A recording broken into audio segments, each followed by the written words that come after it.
यह वीडियो जरा गौर से सुनिएगा।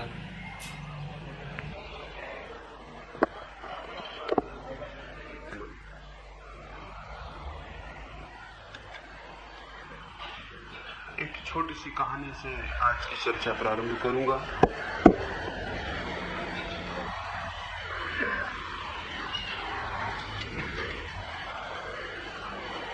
ऐसी ही एक सुबह की बात है। एक छोटे से झोपड़े में एक फकीर स्त्री का आवास था। सुबह जब सूरज निकलता था और रात समाप्त हो रही थी तो वो फकीर स्त्री अपने उस झोपड़े के भीतर थी। एक यात्री उस दिन उसके घर मेहमान था। वो भी एक साधु, एक फकीर था।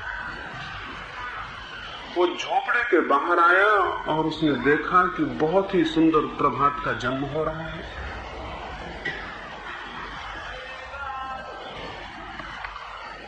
उसने देखा कि बहुत ही सुंदर प्रभात का जन्म हो रहा है और बहुत ही प्रकाशवान सूर्य उठ रहा है। इतनी सुंदर सुबह थी और पक्षियों का इतना मीठा संगीत था। इतनी शांत और शीतल हवाएं थी कि उसने भीतर आवाज दी उस फकीर स्त्री को। उस स्त्री का नाम राबिया था। उस साधु ने चिल्ला के कहा, राबिया भीतर क्या कर रही हो, बाहर आओ, परमात्मा ने एक बहुत सुंदर सुबह को जन्म दिया। उस राबिया ने भीतर से कहा, मेरे मित्र, क्या मैं तुमसे कहूं कि तुम्हें भीतर आ जाओ, बाहर बहुत दिन रह चुके हैं। और क्या मैं तुमसे कहूं कि जिसने सूरज को जन्म दिया है और जिसने सुबह को जन्म दिया है उसमें उतना सौंदर्य कभी नहीं हो सकता। मैं तो भीतर उसको देख रही हूं जिसने जन्म दिया है उस सारे सौंदर्य को। उस राबिया ने कहा, तुम बाहर जिस सौंदर्य को देख रहे हो उसके जन्म देने वाले को भीतर मैं देख रही हूं। बेहतर हो कि तुम भीतर आ जाओ। और दुनिया में दो ही तरह के लोग हुए हैं, एक जो बाहर के सौंदर्य को देख के जीवन समाप्त कर देते हैं और एक वे जो भीतर के सौंदर्य को भी देख पाते हैं। और दुनिया में दो ही तरह के समाज हैं, दो ही तरह के धर्म हैं, दो ही तरह के वर्ग हैं। और जब सारे वर्ग मिट जाएंगे, सारे समाज मिट जाएंगे, सारे संप्रदाय मिट जाएंगे, और जब गरीब अमीर के बीच फासला नहीं होगा, मालिक और गुलाम के बीच कोई फासला नहीं होगा, तब भी ये दो वर्ग बने रहेंगे। ये कभी भी मिटने वाले नहीं है। ये दो वर्ग बहुत बुनियादी हैं। एक जो बाहर देखने वाले लोग हैं वे, और एक जो भीतर देखने वाले लोग हैं वे। जो बाहर देखते हैं वे केवल संसार को देख पाते हैं और जो भीतर देखते हैं वे सत्य को भी देख पाते हैं। तो उस फकीर स्त्री ने सुबह सुबह उस साधु को कहा, तुम ही भीतर आ जाओ, बहुत दिन बाहर रह लिए। भीतर आने का यह आमंत्रण ही धर्म है।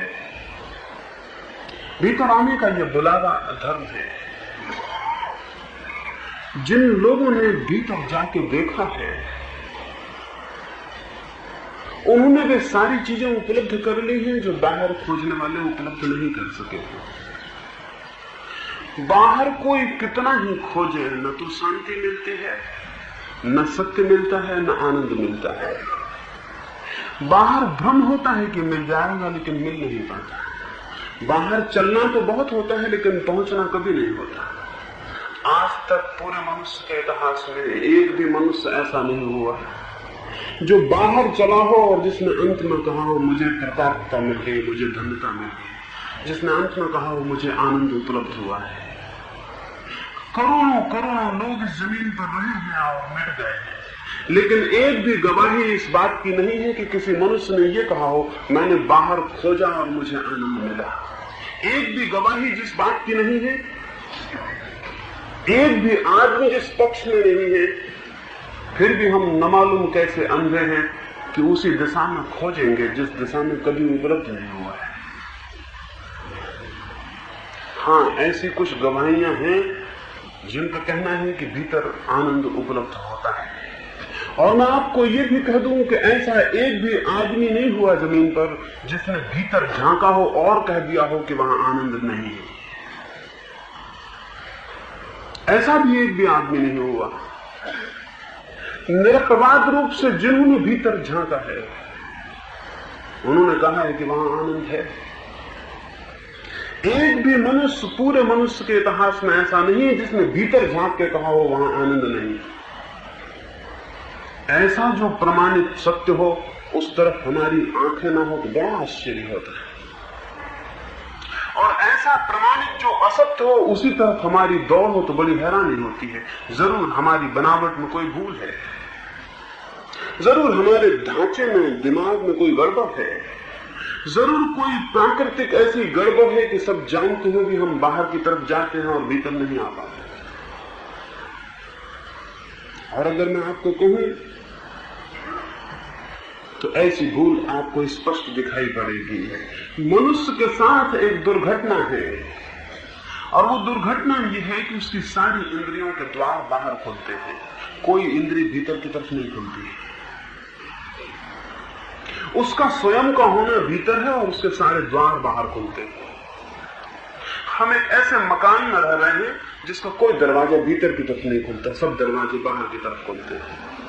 तो जब भी हम आंख खोलते हैं बाहर आंख खुलती है, जब भी कान खोलते हैं बाहर कान सुनता है, जब भी हाथ फैलाते हैं बाहर की चीज पकड़ में आ जाती है। हमारी सारी इंद्रियां बहिर्मुखी हैं, उनका निर्माण ऐसा है कि वो बाहर की तरफ खुलती है, वो भीतर की तरफ नहीं खुलती।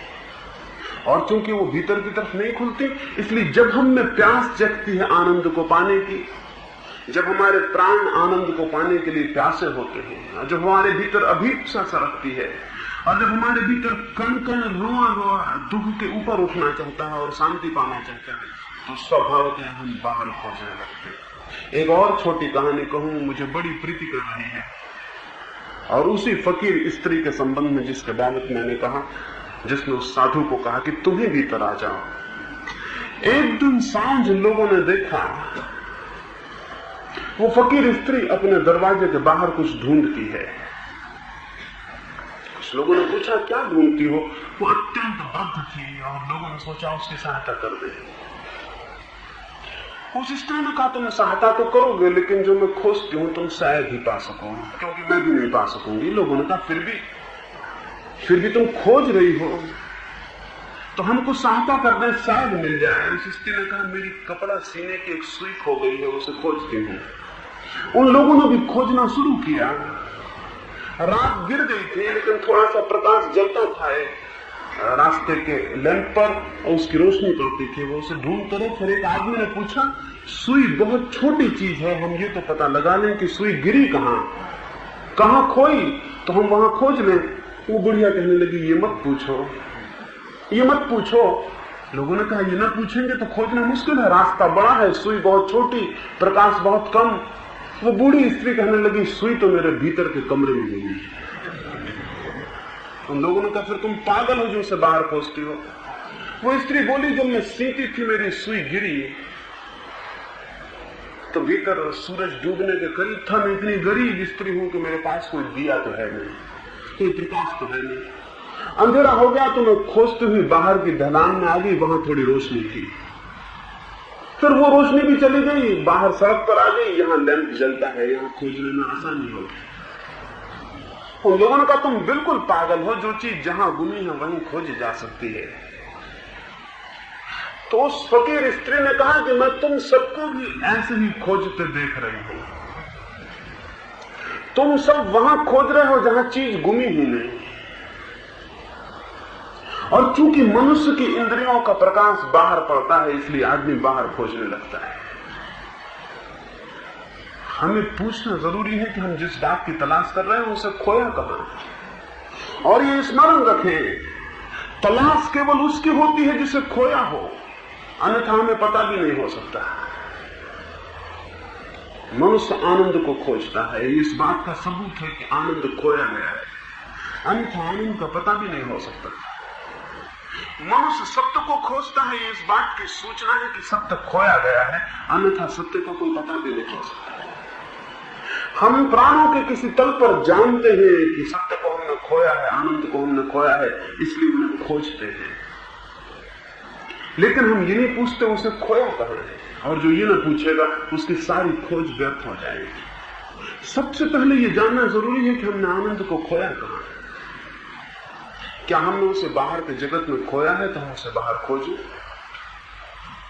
आप कहेंगे हमें कुछ भी पता नहीं हमने उसे कहां खोया है, तब भी मैं ये कहूंगा कि ये पता ना हो कि कहां खोया, तो जो समझदार है वो सबसे पहले अपने मकान में खोजेगा, इसके बाद बाहर निकलेगा। अगर वहां न मिले तो फिर इस बड़ी दुनिया में खोजने निकलना चाहिए। सबसे पहले जो चीज खो गई है उसे भीतर खोज लेना चाहिए। अगर वहां न मिले तो फिर इस सारी बड़ी दुनिया में खोजने निकलना चाहिए। लेकिन हम वहां नहीं खोजते और बाहर खोजने निकल जाते हैं, और फिर ये दुनिया बहुत बड़ी है और इसके छोर बहुत अनंत है और जीवन बहुत अल्प है। हम खोजते समाप्त हो जाते हैं और दुनिया के छोरों तक नहीं पहुंच पाते। इसलिए ये भ्रम बना रहता है कि अभी कुछ खोजने को बाकी दुनिया थी, शायद वहां मिल जाता। इसलिए जन्म जन्म हम खोजते हैं। हमारे हजारों जन्म चुकता हो जाएंगे, दुनिया समाप्त नहीं होगी, उसके रास्ते बहुत अनंत है। जहां इंद्रियां ले जाती हैं हमें, वहां कोई अंत नहीं है। वहां कितना ही खोजा जाए, कभी आप अंत पर नहीं पहुंचेंगे। इस दुनिया के अंत पर अभी कोई नहीं पहुंचा और कभी कोई नहीं पहुंचेगा। ऐसी कोई जगह ही नहीं हो सकती जहां दुनिया अंत होती हो, क्योंकि फिर क्या होगा। ऐसी कोई जगह नहीं जहां दुनिया अंत होती हो। इसका अर्थ हुआ कि इंद्रियां एक ऐसी यात्रा पर मनुष्य को ले जाती हैं जिसका कोई अंत नहीं है, और जिसका कोई अंत नहीं है वहां उपलब्धि कैसे हो सकती है। जिसका कोई अंत नहीं है वहां पहुंचना कैसे हो सकता है, और जिसका कोई अंत नहीं है वहां पूर्णता कैसे हो सकती है। सबसे पहले जिनका विवेक और जिनका विचार जागृत है वो अपने भीतर खोजेंगे, उसके बाद ही बाहर निकलेंगे। लेकिन मैंने आपसे कहा जो भीतर खोजता है उसे बाहर निकलने की जरूरत नहीं रह जाती, क्योंकि जिसकी तलाश थी उसे वो मिल जाता है। ये भीतर खोजने के विज्ञान का नाम ध्यान है। कैसे हम अपने भीतर खोजेंगे उसकी पद्धति का नाम ध्यान है। ध्यान से मेरा अर्थ प्रार्थना नहीं है। प्रार्थना किसी और से की जाती है, ध्यान किसी और से नहीं किया जाता। प्रेयर और मेडिटेशन में जमीन आसमान का भेद है। प्रार्थना और ध्यान में जमीन आसमान का भेद है। प्रार्थना किसी से की जाती है, ध्यान किसी से किया नहीं जाता। ध्यान का दूसरे से कोई संबंध नहीं है। ध्यान तो स्वयं का परिवर्तन है।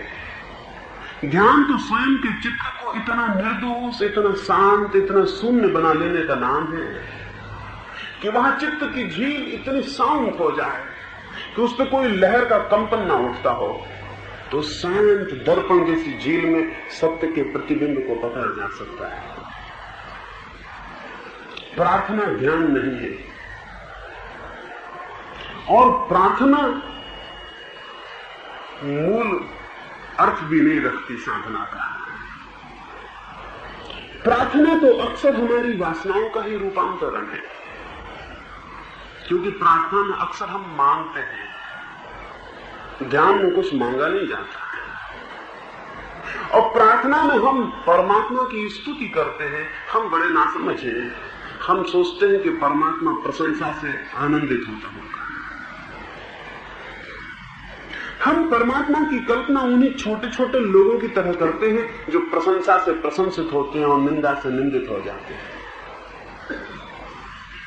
हमने परमात्मा की कल्पना आदमी की शक्ल में ही कर ली है, और हम सोचते हैं जिन जिन बातों से आदमी प्रशंसित होता है, आनंदित होता है, उनसे परमात्मा भी होता होगा। सारी दुनिया में परमात्मा की प्रार्थना परमात्मा की स्तुति में की जाती है, जो कि बिल्कुल नासमझी की बात है।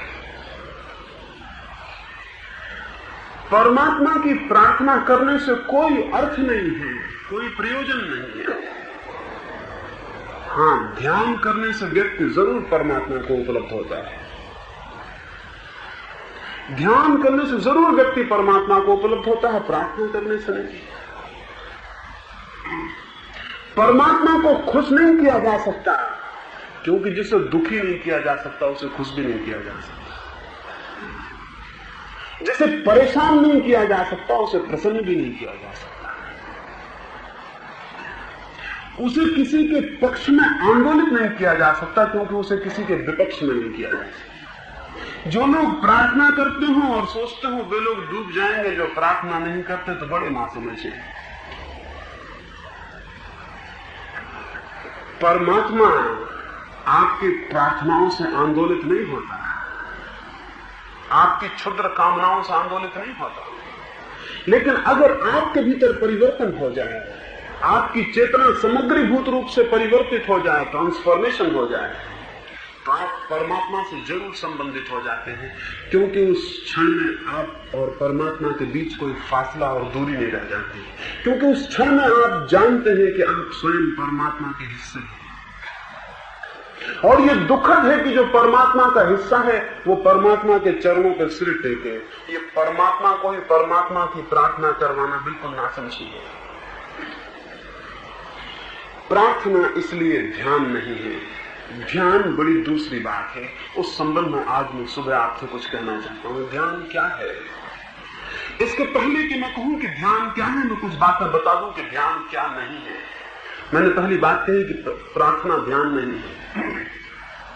दूसरी बात आपसे कहूं, एकाग्रता ध्यान नहीं है, कंसंट्रेशन ध्यान नहीं है। साधारणतः यही समझा जाता है कि चित्त को एकाग्र कर लेना ध्यान है। एकाग्रता ध्यान नहीं है। एकाग्रता बड़ी छोटी बात है। एकाग्रता में भी बाहर एक बिंदु शेष रह जाता है जिस पर हम मन को एकाग्र करते हैं। एकाग्रता में भी हम बाहर ही होते हैं, भीतर नहीं होते, क्योंकि एकाग्रता में किसी नाम पर, किसी प्रतिमा पर, किसी विचार पर, किसी शब्द पर, किसी मंत्र पर, किसी रूप पर हम अपने को एकाग्र करते हैं। एकाग्रता का मतलब ही है चित्त अब भी बाहर से जुड़ा है। एकाग्रता संसार का हिस्सा है, साधना का हिस्सा नहीं। ध्यान बड़ी दूसरी बात है। इसलिए जो सोचते हो हम चित्त को एकाग्र कर लेंगे तो ध्यान हो गया, तो गलत सोचते हैं।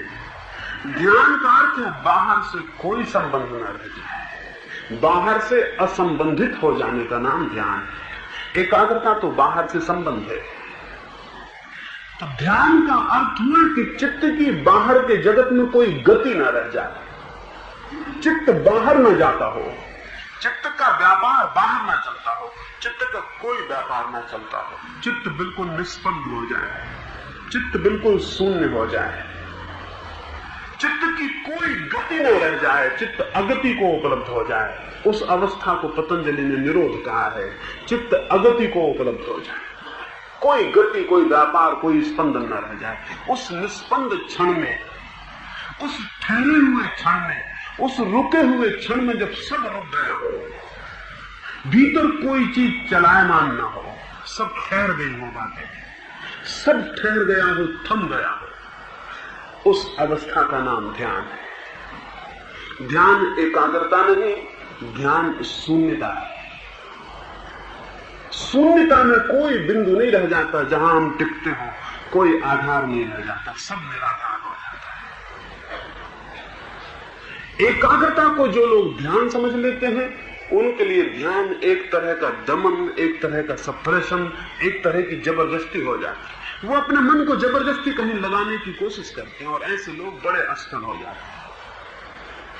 जबरदस्ती मन को जो कहीं लगाने की कोशिश करेगा वो मन को जीत नहीं पाता, मन से ही हार जाता है। और तब उसे ऐसा लगता है कि मेरे पापों के कारण न मालूम क्यों मेरी स्थिति खराब है, इसलिए मुझे ध्यान उपलब्ध नहीं हो रहा। वो गलत रास्ते से चल रहा है, इसलिए ध्यान उपलब्ध नहीं हो रहा है।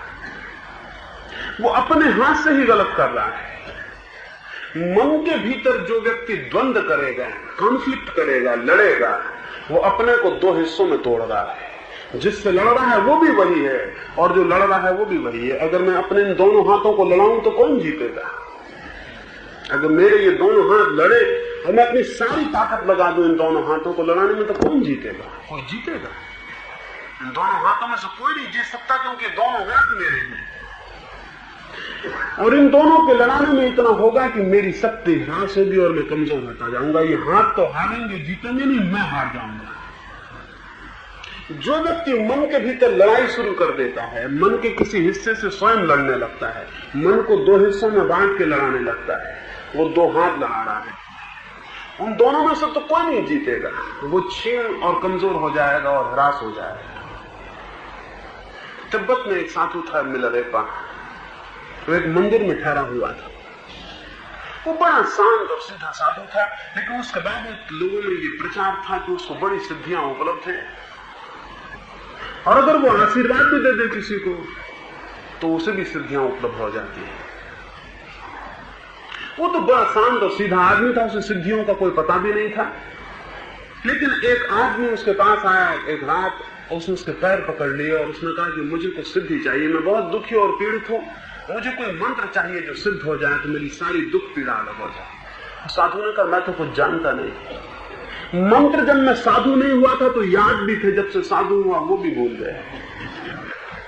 पहले भगवान का नाम भी जानता था, जब से साधु हुआ वो भी भूल गया। पहले कुछ मन में चिंतन भी चलता था, जब से साधु हुआ वो भी पूछ गया। पहले कुछ धर्म शास्त्र भी बांध के चलता था, जब साधु हुआ उनको नदी में डाल दिया। अब तो मेरे पास कुछ भी नहीं, मैं खाली आदमी हूं। मुझे कहो तो मैं तुम्हारे साथ चलूं, बाकी और कुछ भी देने को मेरे पास नहीं। वो व्यक्ति पीछा नहीं छोड़ा, वो बोला कि मैं यहीं बैठा रहूंगा, रात भर जागा रहूंगा, कल भूखा रहूंगा, और जब तक नहीं हटूंगा जब तक कि कुछ मुझे मंत्र न दे दे। वो साधु बड़ा हैरान हुआ। अंततः उसने एक कागज पर एक 4 पंक्तियां लिख के दी और उसको कहा कि इन्हें ले जाओ और रात एकांत में बैठ के 5 दफे इनका पाठ कर लेना। जैसे तुम इनका 5 दफे पाठ पूरा कर लोगे तुम में कुछ शक्तियां जाग जाएंगी, फिर तुम उन शक्तियों से जो चाहो करा लेना। वो आदमी कागज लेके भागा, वो पैर छूना भी भूल गया, जाते लोग धन्यवाद देना भी भूल गया।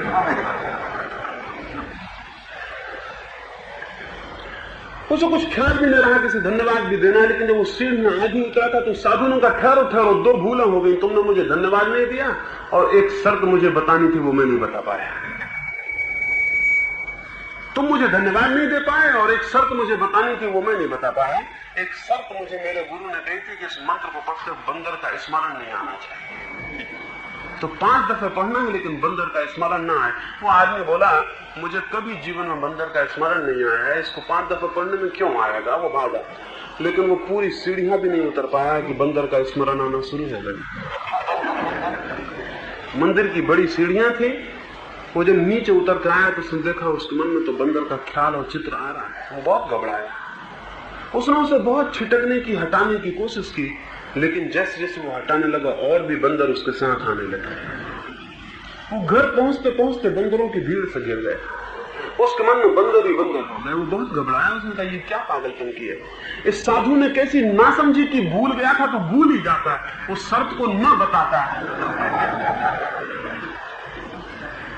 उसने रात भर कोशिश की, बार बार स्नान किया, बार बार भगवान की प्रार्थना की, बार बार बैठा, कोई प्रयोजन हल ना हुआ। उसके मन में बंदर ही बंदर हो गए। वो सुबह वापस आया, उसने वो मंत्र कागज का लौटा दिया साधु को और कहा इस जन्म में अब असंभव है, अब अगले जन्म में ही संभव हो सकता है, वो भी तब जब शर्त न बताई जाए। और ये है और ये सच है। उसको ये कैसे हुआ? ऐसे आप सबको होता है, रोज होता है। जिन विचारों को आप निकालना चाहते हैं वही विचार आने लगते हैं, ये स्वाभाविक है। जिनको आप धक्के देते हैं उनको आप आमंत्रण दे रहे हैं। जिसको न बुलाना हो उसे कभी धक्का मत देना, जिसे धक्का दिया वो आएगा, ये नियम है। जितने जोर से धक्का देंगे उतने तीव्र वेग से वो लौटेगा। अभी हम एक पहाड़ पर थे, मेरे साथ कुछ मित्र थे, कुछ बहनें थी। वहां एक जगह देखने गए, एक इको पॉइंट था, वहां हम जो आवाज करते पहाड़ से वो उतने ही वेग से वापस लौट आते। किसी ने रास्ते में मुझे कहा बहुत सुंदर जगह थी, मैंने कहा पूरी दुनिया ऐसी जगह है, हम जो आवाज करते हैं वही लौट आती है, और जितने जोर से आवाज करते हैं उतने जोर से लौट आती है। और धीरे धीरे हम अपनी ही आवाजों से भर जाते हैं और परेशान और हैरान हो जाते हैं। हर आदमी पीड़ित है उन विचारों से जिनको उसने धक्के दिए हैं, और हर आदमी उन वासनाओं से पीड़ित है जिनको उसने हटाया है और कोशिश की दूर हट जाओ। हम जितने जोर से धक्काते जाते हैं उतने हम उन्हीं से गिरते चले जाते हैं। एक दिन हम पाते हैं अपने हाथों फांसी लगा ली। चारों तरफ वही शत्रु इकट्ठे हैं जिन जिनको हमने अलग करना चाहा था, और उन मित्रों का कोई पता नहीं चलता जिनको हमने चाहा था कि वो रुक जाएं। जिसको आप रोकना चाहते हैं वो विलीन हो जाता है, जिसको आप हटाना चाहते हैं वो चला आता है। नियम जीवन के चित्त का यही है, जिसको हटाना है उसे रोक लें और देखें, और जिसको बुलाना हो उसको धक्के दें और हटाएं। विचारों को विसर्जित करना हो, चित्त को खाली करना हो तो विचारों को धक्के ना दें, रोकें और देखें। जिस विचार से मुक्त होना हो उसको रोक लें पकड़ के और पूरी ताकत से उसे देखें, और आप पाएंगे जैसे जैसे आपकी दृष्टि गहरी होगी और तीक्ष्ण होगी, वो विचार पिघल जाएगा। जैसे सूरज के उगने पर घास के ऊपर पड़े हुए ओस के कण विलीन हो जाते हैं। जैसे उत्ताप ओस बना देता है, ओस को भाप बना देता है, वैसे ही दृष्टि की तीक्ष्णता विचारों को हवा कर देती है, उनको वाष्पीभूत कर देती है, वो इवेपोरेट हो जाते हैं। न एकाग्रता करनी है, न संघर्ष करना है, दृष्टि को पैना और तीखा करना है, दर्शन की क्षमता को विकसित करना है। अगर हम विचारों के प्रति दर्शन की क्षमता को विकसित कर सकें, अगर हम उनको देखने में समर्थ हो जाएं, अगर कोई विचार पूरा का पूरा आमूल देख लिया जाए तो वो विचार तत्क्षण मर जाता है। दर्शन विचार की मृत्यु है, और दर्शन ध्यान का प्राण है। एकाग्रता नहीं, दर्शन ध्यान का प्राण है। अपने सारे विचारों को उघाड़ लें, 1 घंटा, आधा घंटा, 24 घंटे की दौड़ में रुक जाएं, एकांत में ठहर जाएं, द्वार बंद कर लें, अकेले हो जाएं, और अपने सारे विचारों को कहें आओ, उनको निमंत्रण दे दें कि आओ, और अपने को संयत कर लें कि मैं लड़ूंगा नहीं, किसी विचार के पीछे नहीं जाऊंगा, किसी विचार का अनुगमन नहीं करूंगा, किसी विचार का विरोध नहीं करूंगा। मैं तो दर्शक की भांति बैठा और देखता रहूंगा,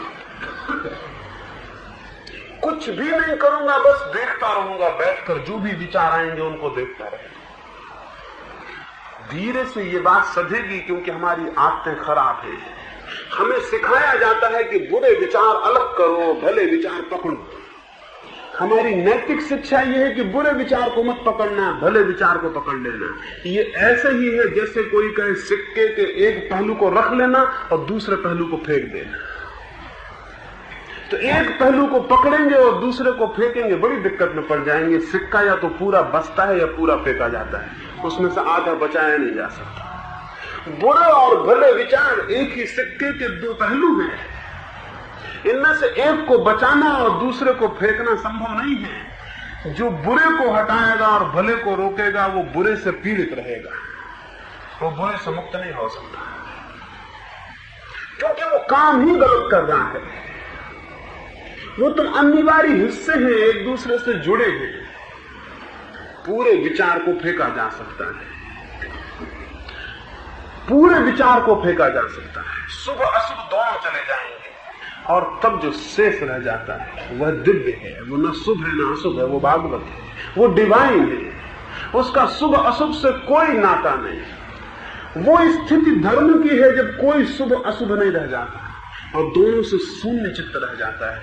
उसकी जो चर्या है वैसे शून्य चित्त की, वही पुण्य है। ये जो मैंने आपसे कहा, शुभ विचार उठे अशुभ विचार उठे, कुछ विचार न करें कि क्या शुभ है क्या अशुभ है, दोनों को चुप देखें। तो ध्यान का पहला अंग है दर्शन को विकसित करना, देखने को विकसित करना, गहरी दृष्टि विकसित करना। हम तो ऐसे लोग हैं, दृष्टि हमारी इतनी फीकी है, हमें उसे गहरा करने का कोई पता नहीं, वो कैसे गहरी हो जाए। हम तो इस जगत को भी बहुत उथला उथला देखते हैं। मेरे पास में लोगों को देखता हूं, आप दरख्तों के नीचे से निकल जाएंगे वो आपको दिखाई नहीं पड़ेंगे, फूलों के पास से निकल जाएंगे वो आपको दिखाई नहीं पड़ेंगे, लोगों में से आप निकल जाएंगे वो आपको दिखाई नहीं पड़ेंगे। आपकी दृष्टि बड़ी उथली है, आप देखते ही कहां हैं, किसी तरह भागे जा रहे हैं, जो दिख जाता है दिख जाता है। देखना बड़ी दूसरी बात है, उसके लिए ठहरना, रुकना जरूरी है। उस अभ्यास को करने के लिए कि हम देखना संभव हो पाए, बाहर के जगत में भी देखने की क्षमता को विकसित किया जा सकता है।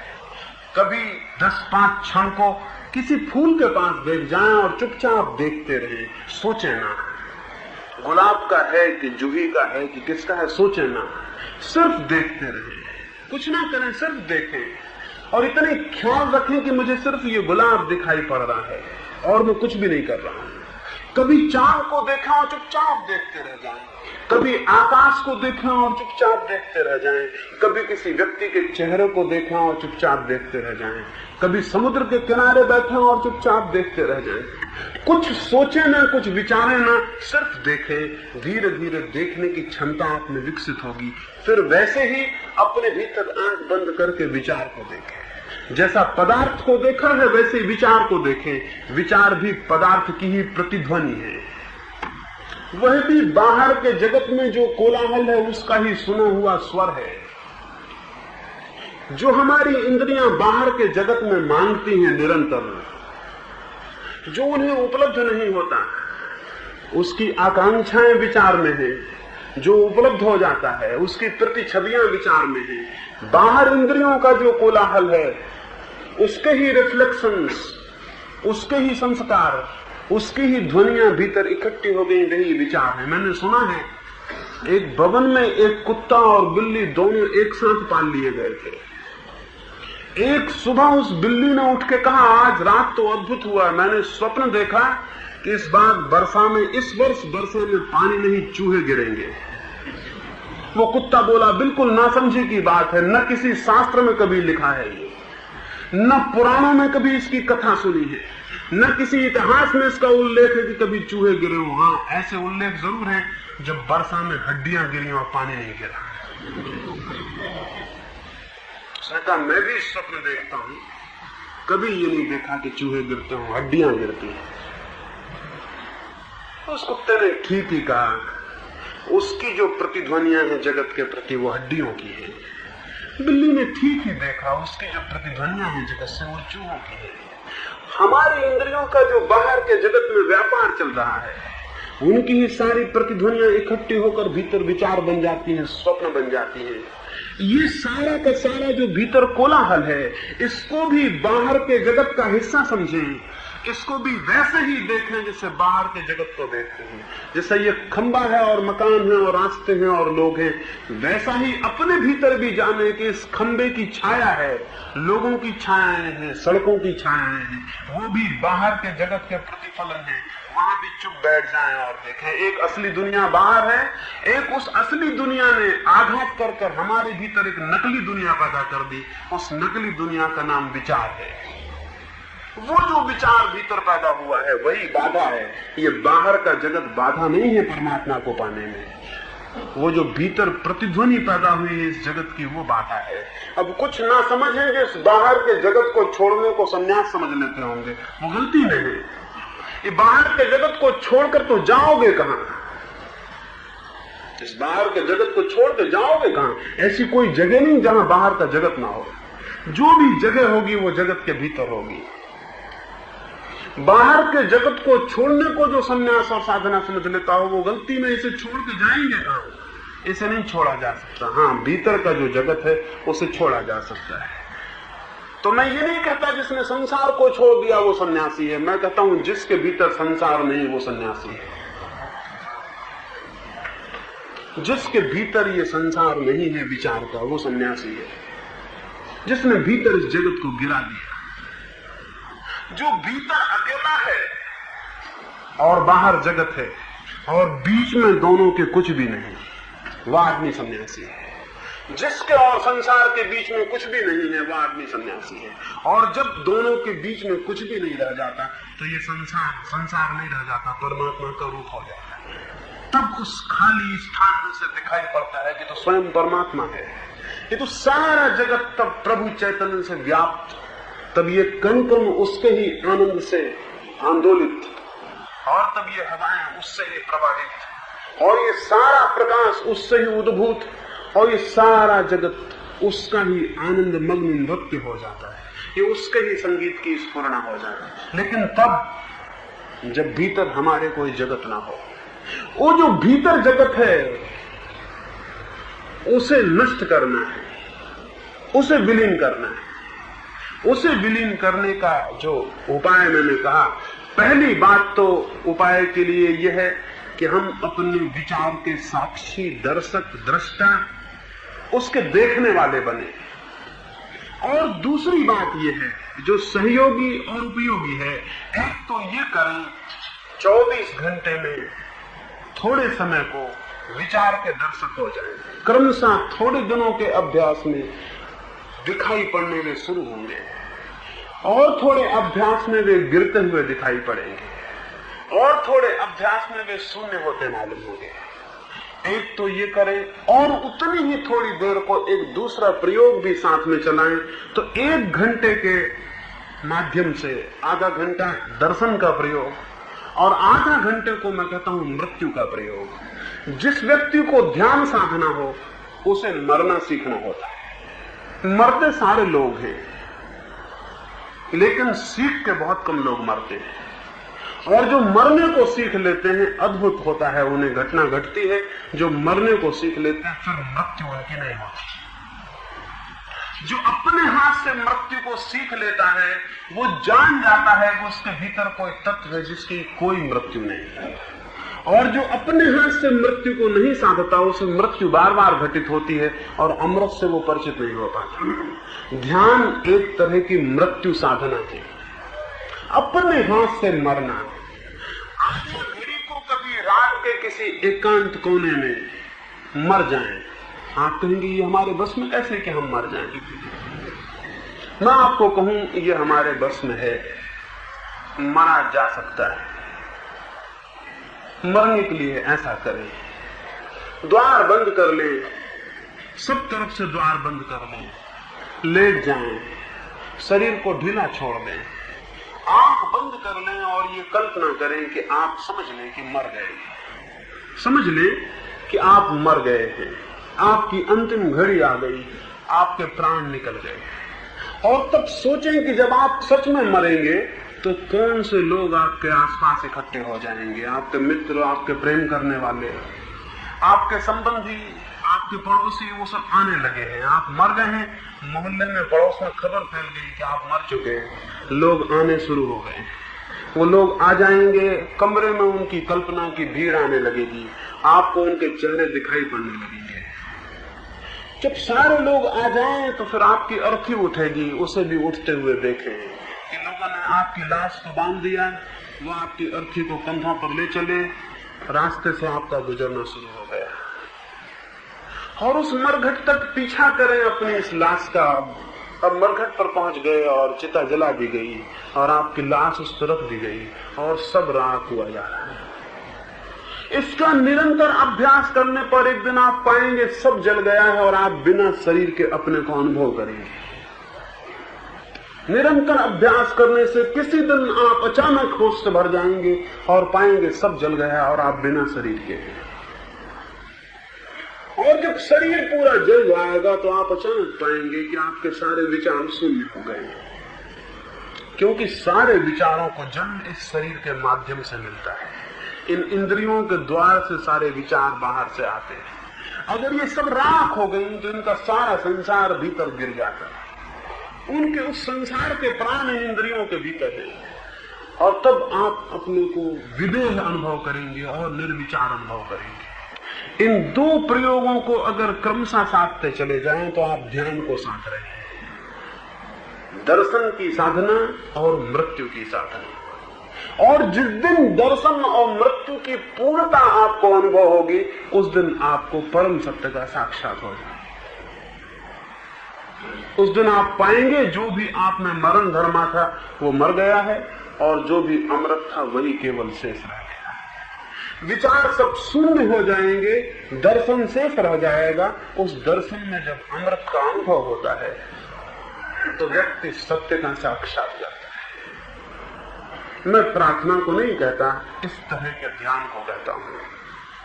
और अगर एक दफा आपको अपने भीतर स्वयं की सत्ता में किसी अमृत, किसी चैतन्य, किसी परम सत्ता का बोध हो जाए तो तत्क्षण सारे लोगों के भीतर आपको उसका बोध होना शुरू हो जाए। जब तक आप अपने को शरीर जानते हैं तब तक दूसरे लोग भी आपको शरीर दिखाई पड़ रहे हैं, तब तक ये सारा संसार प्रकृति दिखाई पड़ रहा है। जिस दिन आप अपने शरीर के भीतर उसे जानेंगे जो कि शरीर नहीं आत्मा है, उस दिन सारे शरीरों के भीतर आपको आत्मा दिखाई पड़ने लगेगी। उस दिन सारी प्रकृति के भीतर आपको परमात्मा दिखाई पड़ने लगेगा। जितनी गहरी हमारी अपने भीतर पहुंच होती है उतनी ही गहरी हमारी समस्त के भीतर पहुंच हो जाती है, उतनी ही गहरी हमारी पहुंच समस्त के भीतर हो जाती है। जो अपने भीतर अंतिम बिंदु को पकड़ लेता है वो सर्वसत्ता के भीतर अंतिम बिंदु को पकड़ने में समर्थ हो जाता है। इसलिए मैं कहता हूं स्वयं के भीतर द्वार है परम सत्य को अनुभव करने का। और ये शून्य और मृत्यु, दर्शन और परिपूर्ण इंद्रियों के मर जाने की जो क्षण स्थिति है उसमें बोध उत्पन्न होता है। ऐसा मैं वैज्ञानिक मानता हूं कि ऐसी वैज्ञानिक विधि से अगर कोई प्रयोग करे तो शीघ्रतम वो उस सत्य को अनुभव कर पाएगा जिसकी शास्त्र दुहाई देते हैं लेकिन जिसे शास्त्र पढ़ के नहीं समझा जा सकता, जिसके सदगुरु प्रवचन करते हैं लेकिन जिसे प्रवचन से नहीं समझा जा सकता, जिसकी सारी दुनिया के जागृत पुरुष साक्षी देते हैं लेकिन उनकी साक्षी से नहीं समझा जा सकता, जिसके लिए स्वयं ही साक्षी बनना होगा, स्वयं के अनुभव पर ही प्रमाणित करना होगा, स्वयं को देकर और विसर्जित करके ही उसे पाया जाता है। अपनी ही मृत्यु पर अमृत का अनुभव होता है। उस अनुभव के बाद सारा जीवन परिवर्तित हो जाएगा। उस अनुभव के बाद जीवन में बुराई असंभव हो जाएगी। उस अनुभव के बाद जीवन में हिंसा असंभव हो जाएगी। उस अनुभव के बाद जीवन में घृणा असंभव हो जाएगी। उस अनुभव के बाद जीवन में जो भी सुगंध है, जो भी शुभ है, जो भी सत्य है, जो भी सुंदर है, उसकी सहज अभिव्यक्ति शुरू हो जाती है। जो व्यक्ति भीतर सत्य को अनुभव करता है उसका सारा जीवन सौंदर्य से, शांति से और संगीत से भर जाता है। उसके सारा जीवन उन प्रतिध्वनियों को, उन तरंगों को प्रवाहित करने लगता है जो सारे जगत के लिए शांति की और शीतलता की छाया बन सकती है। यही प्रार्थना करूंगा परमात्मा से, प्रत्येक व्यक्ति को शांति और शीतलता का, छाया का बड़ा वृक्ष बनाए, उसे खुद छाया मिले और अनेक लोग उसकी छाया से आंदोलित हों, अनेक लोग उसके आनंद से प्रभावित हों, अनेक लोग उसके सौंदर्य से प्रभावित हों, अनेक लोग उसके अंतः संगीत से आंदोलित हों और उनके भीतर भी प्यास पैदा हो। एक अंतिम कहानी और चर्चा को पूरा करूंगा। बुद्ध जब पहली दफा सत्य को उपलब्ध हुए तब उनके पास कोई भी नहीं था, वो अकेले थे। वे यात्रा करते थे, अनजान भिखमंगे फकीर थे, तब उन्हें कोई भी नहीं जानता था। वे काशी के बाहर आकर एक वृक्ष के नीचे विश्राम किए। संध्या को जब सूरज ढलता था तब एक झाड़ के नीचे फटे कपड़ों में लेटे हुए थे। काशी का जो नरेश था वो कुछ दिनों से बहुत दुखी, बहुत चिंतित, बहुत पीड़ित था। उसने अनेक बार आत्मघात करने का भी उपाय किया लेकिन असफल रहा। वो सांझ को अपना मन बहलाने को रथ को लेकर गांव के बाहर निकला। सूरज ढलता था, उसकी अंतिम किरणें बुद्ध की मुख मुद्रा को प्रकाशित करती थी। वो एक वृक्ष के नीचे टिके आंख बंद किए लेटे थे। सारथी रथ को हाँके जाता था। अचानक उस राजा की दृष्टि इस भिखमंगे पर पड़ी।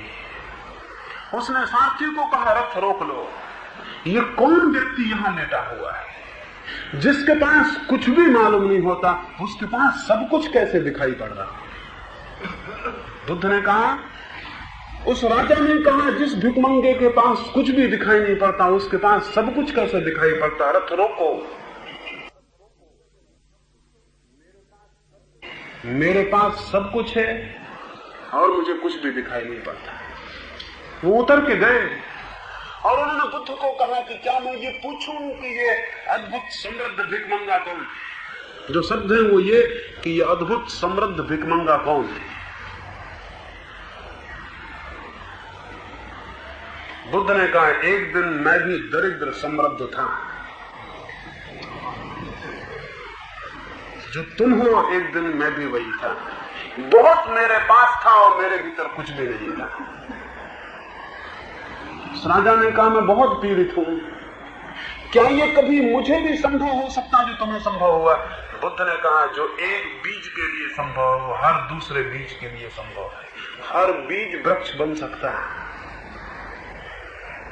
जो मुझे फलित हुआ वो तुम्हें फलित हो सकता है, क्योंकि मनुष्य की आंतरिक एकता समान है, मनुष्य की आंतरिक संभावना समान है,